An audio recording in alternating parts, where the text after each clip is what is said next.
If you have been researching this topic for a while, then you must have came across Dr. Stephen Greer. He's the face of the UFO community, and he has exposed a lot of this information years and years ago, especially at a time when, nobody was really talking about it. If you chose to talk about the UFO and the aliens, the Alamos, you would be considered a loony. You would be considered like a madman. But we have this interview to check out. Like this video, share this video, roll it. For the purpose of amassing more military power globally, by staging a threat from outer space. And remember, if you look at our documentary Unacknowledged, which is still up on Amazon, all the platforms, it details how Werner I vouched for that. I've seen it a while ago, and it's very good. von Braun, who invented the rocket for Adolf Hitler, on his deathbed begged a member of my team, Carol Rosen, to expose the fact that they were planning to stage an alien attack and to look like we're under some sort of threat. And it was all a false flag, totally a false operation. And that the purpose behind that would be to amass huge amounts of geopolitical power, sort of in a totalitarian way, through military operations. So this is a little bit like the Gulf of Tonkin in Vietnam, where we staged the attack on our Navy vessels so they could expand the Vietnam War, when, of course, the American public was against it. Yeah. So these sort of what are called false flag operations happen quite a bit. And what we have to be sure is that the public understands all this, but also the members of Congress and White House. Yeah, basically, war is always about the money, right? It's always about the money. I mean, who makes the most amount of money? The weapons dealer, right? Like the people that sell military equipment, the weapons, and the money is not in dead soldiers, the dead people. The money is in most of the money is actually in the propaganda and the fear, because the fear sells, right? For example, if you do a war, if everybody dies, nobody's gonna be buying weapons again because everybody would be dead. The money's always in the fear. It's always, and for the pharmaceutical, the money is always in people that are sick. The money is not in young and healthy and not in dead people. The money is in old and sick people. So it's a very complicated problem. And if you Google this subject, I'd say 90% of everything that comes up is just nonsense, frankly. But there's a core of it that's true. And there are extraterrestrial vehicles and civilizations.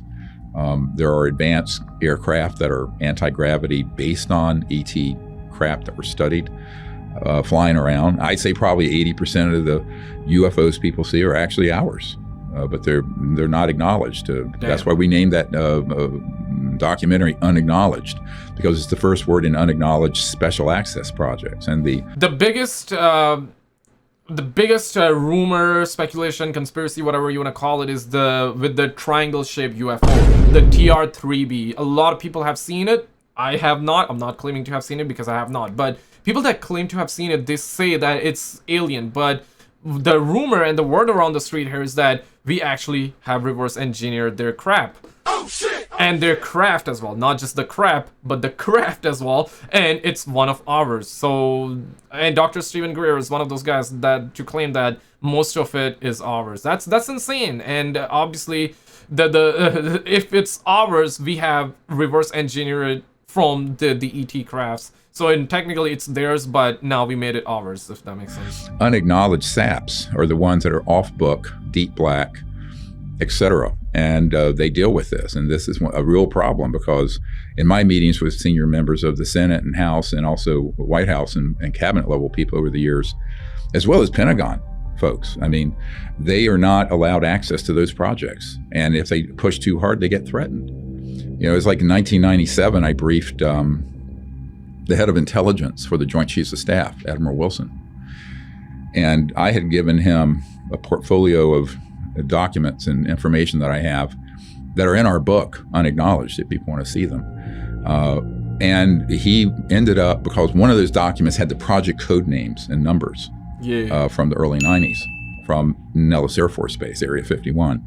So he made some inquiries, and he got hold of one of the offices, and he said, look, I'm Admiral Wilson, I'm J2. And they said, oh, yes, sir, we know who you are. And he says, well, I want to be read in, which is military speak for briefed on this subject. And they said, sir, you don't have a need to know. And he said, excuse my language, he said, God damn it, how can I not have a need to know? I'm the head of intelligence for the Joint Chiefs of Staff.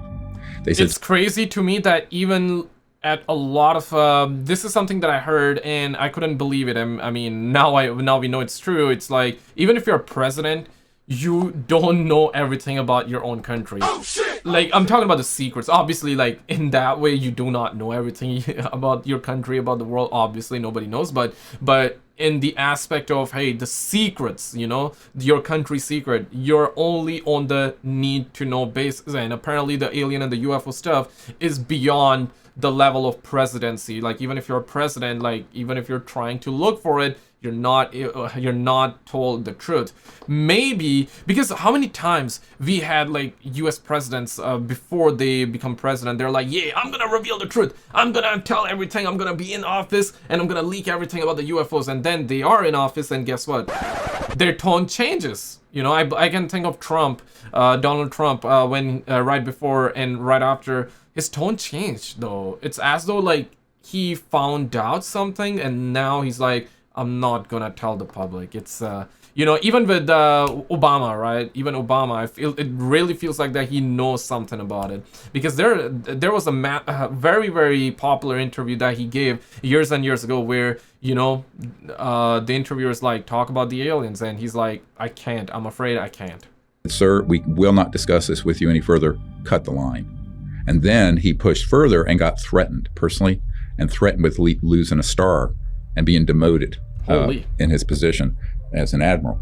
So this is the sort of thing that I've been firsthand involved with for 30 years. It's just now coming around that the American public is awakening to this in a serious way, and the Congress, to their credit, are really trying to get to the bottom of it. Yeah, that's a lot. Yes. In 2024, let me know when you guys are watching this video, because in 2024, a lot of people are talking about this crap right now. A lot of people are waking up, and the Congress is doing official talks, especially with David Grush. Some people believe him, some people don't, but that's always gonna be, it's always gonna be like that. For example, I'm pretty certain that most of you watching this video would also be, I would say like 70-30, right? 70% of you would believe Dr. Stephen Greer, 30% of you not. And I don't view that as bad. I seriously don't view that as bad, because you know, we gotta hear both sides. We gotta have both perspectives to the information that's being spread right now. I would say, well, depending on where you are, certainly if you're out in the high desert of California, if you're in certain locations where we have these assets that come and go, yeah, there's a very high number of them. Perhaps in other parts of the world it'd be lower than the 80, but we do know that these advanced technologies, or some people call them ARVs, alien reproduction vehicles, because they're man-made devices based on studying in part the extraterrestrial devices, spacecraft, are. If all of this is true, then looks like Bob Lazar was also speaking the truth, though. Because Bob Lazar also talked about and leaked all of this information years and years ago, and he also, and Bob Lazar and Stephen Greer, both of their stories are so fascinating, because they never really said anything too different. They told their story, whether you're gonna believe it or not, that's up to you. They told their story, they stuck with it, and they are repeating the same thing over and over. And some people use that as a weapon, but I'm like, dude, the truth, it remains the same, because it doesn't matter how you say it, the crux will be the same. If you're speaking the truth, you're always gonna tell the same damn story, and you're not gonna change your story. If you alter it, you know, then we are getting into the lies category. But both of these guys stuck with their words, stayed their ground, and right now a lot of information is coming out, and even the Pentagon confirmed this. You can look it up on Google. You can, I know Google, yeah, but you can look it up, and Pentagon did confirm that they have acquired unearthly vehicles from planets, let me actually find it right now. They have acquired vehicles that did not originate on this planet, though. Or more common, and they're actually, over the last 60 years, have become more and more refined, to where the average person would be completely deceived about whether it was an extraterrestrial or alien craft versus a man-made one, which is in and of itself very dangerous. Apologies for pausing again, but it's a discussion video here. The Pentagon has reportedly found off-world vehicles not made on this Earth. Oh shit! This is coming from Intelligencer, and it was reported by, I believe, New York Times. So you do a simple Google search, right? Like, Pentagon unearthly vehicles. You can do it by yourself. Let me actually zoom in just a little bit here. And the New York Times also talk about it. No longer in shadows. Pentagon has, this is Popular Mechanics, Pentagon has off-world vehicles not made on this earth. They did not originate on the face of this earth. And this was reported all the way back in 2020 though. So this is not new information, like, and I don't see many people talk about this, that they officially confirmed they have unearthly vehicles. What does that mean? It means that vehicles from somewhere else. And if you think that there's no life outside of this planet, then who made those vehicles? Who made those vehicles? There's definitely life outside that made those vehicles that we apparently are able to see them. Somehow they crash or we shot them down. I'm not sure how. Maybe the aliens bowed down to us and then we acquired their vehicles and now we apparently have them in possession. Real or alien craft versus a man-made one, which is in and of itself very dangerous because, you know, if you look at those pilots who were, you know, before the hearing last month, I spoke to David Fravor, who was one of those two pilots. And, you know, as jet pilots, they were not read in on the fact that Lockheed Skunk Works or Raytheon, other corporations had these devices that could move that way. And so, you know, their assumption that all of those had to be alien, but they're not. So, you know, it's a very complicated picture only because your people are forgetting that we now have in our archive 122 cases where we have shot down using electromagnetic weapons these ET craft. And I'm sure that number is much, much higher. Oh my God. Well, what does that mean? If you retrieve that kind of technology and you've got virtually unlimited funds and some of the brightest scientists in the world working on the problem, you're going to have huge breakthroughs from the 40s, 50s, 60s, all the way to now. Yeah, just think of this way, right? When the US made the nuke, when the US dropped the nuke on Japan, Hiroshima and Nagasaki, right? Then Russia was like, hey, we need to do better. We need to make one of ours. They did. Eventually got to make it better than the US. Then the US was like, no, we gotta make it better. Then the US was, then Russia was like, we gotta make it better. And it's always like a battle. And even with, and again, like with this alien technology, UFOs, it's the same damn thing. Whoever gets to make it first would be the supreme, would be on the top of the pyramid chain. That's how it is. But the fact that he brings up that they shot it down with the electromagnetic, that's the first time I'm hearing that stuff. That's insane to me, if true, because this is the point that I was trying to make, right? Like, how did we get those crafts, right? Because people always, the skeptics always bring up this point, and it's a good point because people always say that you're telling me that the UFOs comes from outside space, different planets like that are light years away. So you're telling me that they travel around the space. Make sure they don't crash in like asteroids, rocks, the space junk, the space rock, and they are on our planet, and this is where they crash. I cannot digest that, and that's a really good point from the skeptics, right? Because even I'm like, dude, like I'm a believer, I do believe it, but that's a dang good point. You're telling me that they have that technology to come here, and all of a sudden they crash here. I cannot digest that. So maybe this is the answer. Maybe they give us. Maybe they're the one giving us their technology, or maybe we're taking it from them. And then those get turned into devices that could absolutely deceive the public about something happening that looks like an alien attack on a village in Brazil, right? You heard this whistleblower, Mr. Grush, say that whole operation was a covert human operation, staged. Okay, Brazil and Peru, maybe it's different. Yeah, I think he's talking about, okay, let me Google that. Just to make it look like it's alien. So, you know, one of the things when in 1991, I had a guy deep in the intelligence community came to me and he said, he said, Dr. Greer, if you tell the truth about this, it's less believable than the fiction we're selling. And, you know, that really is true because the actual truth about this is a kind of mind blowing. But, you know, everything I'm telling you is true. It's not that many. I mean, it's not like every single day, you know, in any given geographical area, there's swarms of these moving around. But I'm just saying that a lot of the ones that have been seen and thought to be of extraterrestrial origin are not. And then there are ones that actually are. And you have to know enough. And they're very rather distinctive. Now, the more advanced the man-made. Yeah. How many of you believe what he's saying is true? How many of you don't believe what he's saying? It would be really interesting, but this is... Okay, I want to springboard real quick from the point that he just made, right? Because that's a very good point. Because now we're seeing so much activity. People are always saying this. Is it that we're seeing a lot of UFOs in the sky, or is it that people are capturing this a lot? All of a sudden, are people really looking up in the sky? Because the way it is, right? Like, everybody's in their phones, everybody's looking down, nobody's looking up, but still we got a lot more videos coming out. Like, how is that even possible? You're telling me that people are recording it more? So this is always a discussion that maybe we're seeing a lot more UFOs than before. And also, I believe it's a little bit of both. People are recording and posting more because we have that technology, the phones, right? And also, they are showing up a lot more. The activity is rising. Now, the point that he's making is that a lot of the UFOs that you see are man-made. Basically, we reverse engineer it. And that makes a whole lot of sense to me. Maybe this is one of the reasons why there has been a whole lot of UFO activity in the world. Maybe that's what's happening. It would be interesting to know your thoughts for sure. Ones get, the easier it is to confuse them with an extraterrestrial one. And for most people, if they see something at a great distance, they see a light or some object moving erratically, they're not going to see enough detail to know whether that was one of ours or something from another star system. Damn. And this becomes a huge problem, because if policymakers and people at the Pentagon don't know that, then it would be very easy to trick everyone.